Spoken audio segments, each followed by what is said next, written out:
Olá, bom dia, boa tarde ou boa noite. Bem-vindos à vossa sétima aula aqui do programa do Terapeuta de Topo, da oficina do terapeuta, da terapia, que tem a ver com a energia de Escorpião.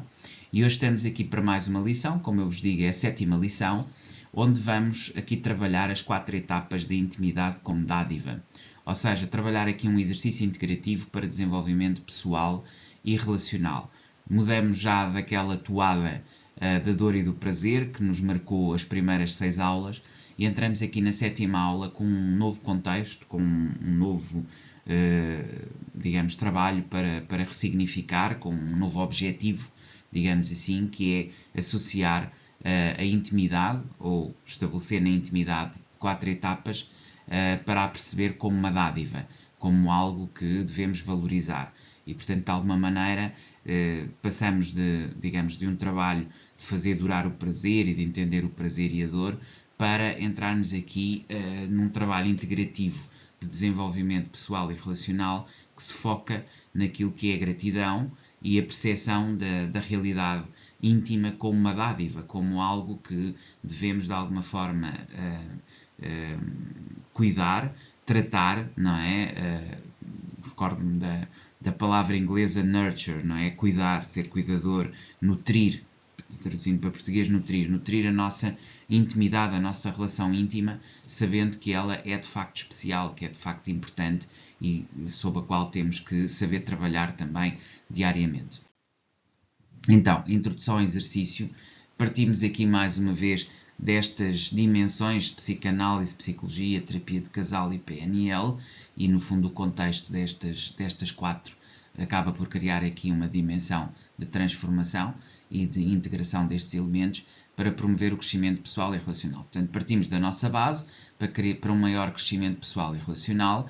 Percebemos que este exercício irá explorar as 4 etapas da intimidade como uma dádiva no fundo, perceber aqui que através da capacidade de autoperceção e de integração podemos realmente evoluir também aqui na nossa intimidade, na capacidade que temos de estar e nos relacionarmos com o outro e percebermos isso como sendo efetivamente algo que devemos estar gratos e que devemos de alguma forma integrar. Então, intuição natural é a primeira destas etapas e, portanto, uma capacidade de nos autoconhecermos e conhecermos o outro que parte da intuição, ou seja, de algo que vem de dentro e de nos ouvirmos a nós mesmos. Este trabalho sobre a capacidade que temos que ter para nos ouvir e para nos perceber a nós mesmos é absolutamente essencial, mas ela trabalha-se. Ela é natural, obviamente, mas ela trabalha-se, ou seja, a capacidade que nós temos vai aumentando à medida que nós a usamos de forma constante. Procurar a verdade como princípio fundamental de percepção não só de vida e de mundo, como fala dos nossos valores, fala daquilo que são os princípios, daquilo que nós partimos, daquilo que é a nossa identidade, daquilo que é a nossa força interna, e portanto esse aspecto é muito importante, porque tem a ver com basicamente aquilo que são os nossos valores fundamentais, e portanto é a honra, não é? Quando nós pensamos na nossa honra, nos nossos valores, nos nossos princípios, isso é muito importante. Depois a capacidade de destrinçar muito bem isso daquilo que são, cá está, as nossas necessidades e os nossos desejos e aquilo que nos leva depois à ilusão e à fantasia. E, portanto, se nós percebermos que temos uma intuição natural para nos percebermos o outro, trabalhamos essa intuição, vivemos em verdade e temos a nossa verdade, o nosso conjunto de valores, conseguimos perceber o que é ilusão e fantasia e percebemos que ao trazer isso, trazemos um elemento de transformação da relação, uma maior leveza, uma maior criatividade. Mas como estamos bem fundados ou baseados num modelo de verdade, conseguimos trazer isso de uma forma, digo eu, leve, criativa, que nos acaba por levar para caminhos de transformação e de aceitação mútua. E finalmente chegamos à comunhão, que é a capacidade de partilhar a nossa verdade e também perceber a nossa ilusão e fantasia. E ao fazer isto e ao trazer isto para a relação, temos realmente uma capacidade de a potenciar, de lhe dar um elan, um novo caminho, um novo objetivo. Então, a etapa primeira, que tem a ver com a intuição natural, vai se fundar muito na psicanálise. Portanto, refletirmos sobre os nossos impulsos e desejos sexuais naturais.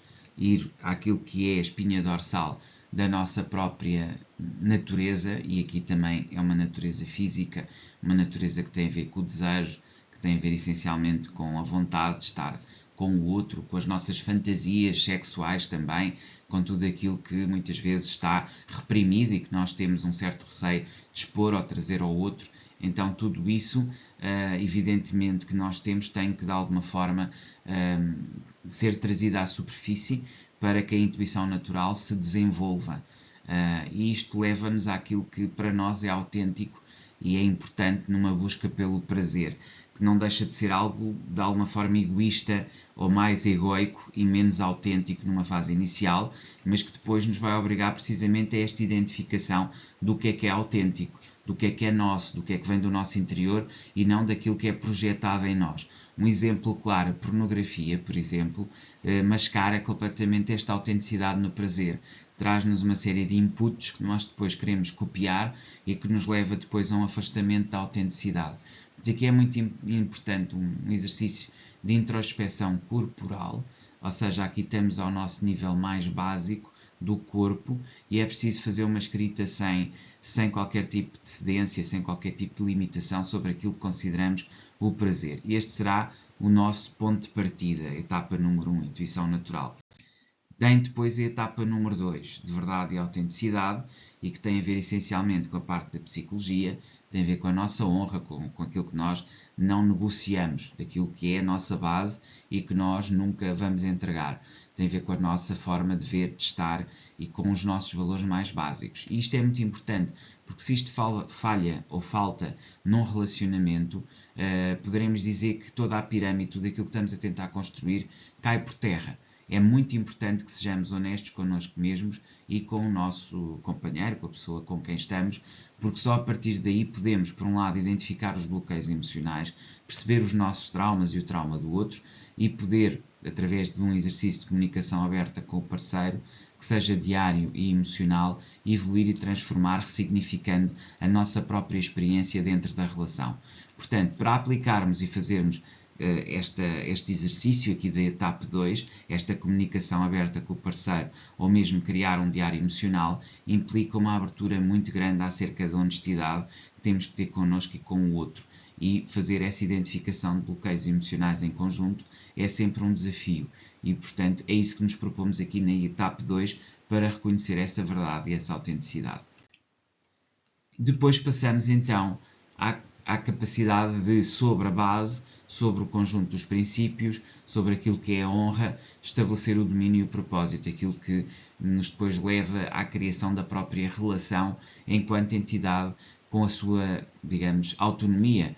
Ou seja, já não somos um ser em relação, somos dois seres formando uma ponte entre nós e a partir daqui entramos então na capacidade criativa, naquilo que é, ao fim e ao cabo, a ação, portanto, o propósito e o domínio sobre o facto.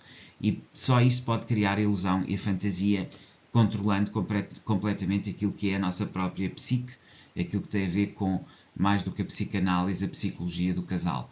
E como é que nós fazemos isso? Compreendendo o papel das fantasias sexuais, percebendo porque é que elas existem, qual é o seu papel integrador e transformativo na própria relação. Para quê? Para fazermos um equilíbrio entre fantasia e realidade com respeito. Ou seja, criar uma zona de conforto que é também, mais do que um espaço de proteção, que o é, que terá sempre que ser, seja também um espaço de crescimento, de desenvolvimento. Ou seja, que esteja ali entre a zona de conforto e a zona de crescimento, mas que nos aponte sempre para um crescimento constante. Diálogo seguro com o parceiro sobre as fantasias e a partir daqui podemos evoluir, podemos crescer, podemos chegar a um patamar diferente de confiança, de estar em conjunto que nos potencie. Etapa 4. Comunhão e reciprocidade, e aqui já estamos a nível da programação neurolinguística, trabalhar os dois em conjunto sobre aquilo que são os nossos medos e as nossas limitações permanentes. E isto implica uma troca mútua de energia e respeito, algo que nós criamos inicialmente, mas que depois é um processo dinâmico, que está em processo permanente de transformação e diálogo, onde praticamos uma comunicação não verbal, onde fazemos a ancoragem emocional e, portanto, onde acabamos aqui por criar uma estrutura na qual vamos evoluindo.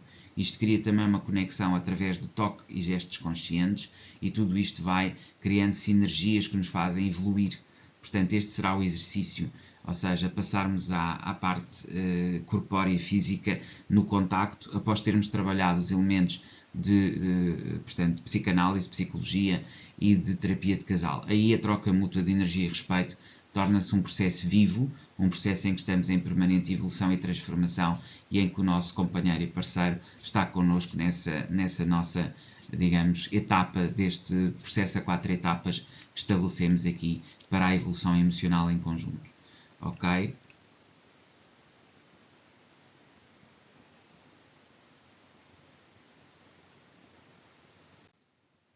Passamos então à integração das 4 etapas.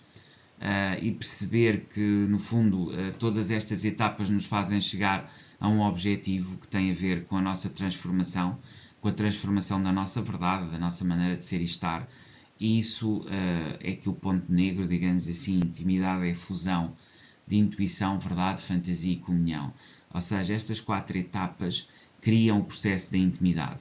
Ou seja, quando nós temos a capacidade de intuição natural, a capacidade de fundar os nossos próprios valores e princípios, em que desenvolvemos a fantasia e chegamos à comunhão, nós conseguimos efetivamente ter aqui um aprofundar de uma relação com o nosso companheiro. Agora, a percepção aqui é de que é um caminho contínuo de autoconhecimento e evolução a dois. E só efetivamente uma prática consciente de conexões nos torna mais próximos da nossa realidade espiritual e nos poderá evoluir para um patamar de controle sobre nós mesmos e sobre o nosso relacionamento íntimo de uma forma cada vez mais consciente, mais controlada e que nos permita ter mais prazer e durar mais no prazer. Mas tudo isto é importante aqui, fazer esta integração a 4 etapas.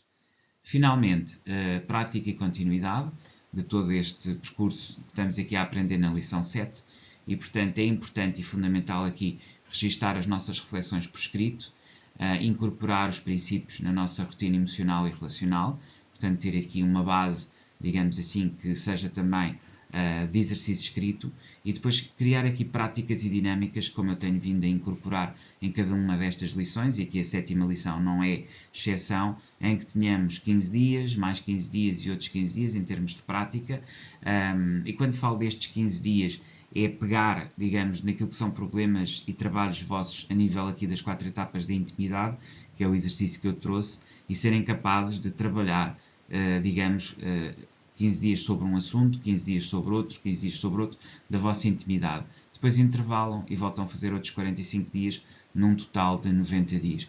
Esta é, digamos, a prática e continuidade que depois devem ter com base neste exercício que tivemos hoje aqui a trabalhar, das 4 fases de intimidade. Espero que tenham gostado. Vemo-nos amanhã para o nosso 8º exercício. Até lá, despeço-me cordialmente.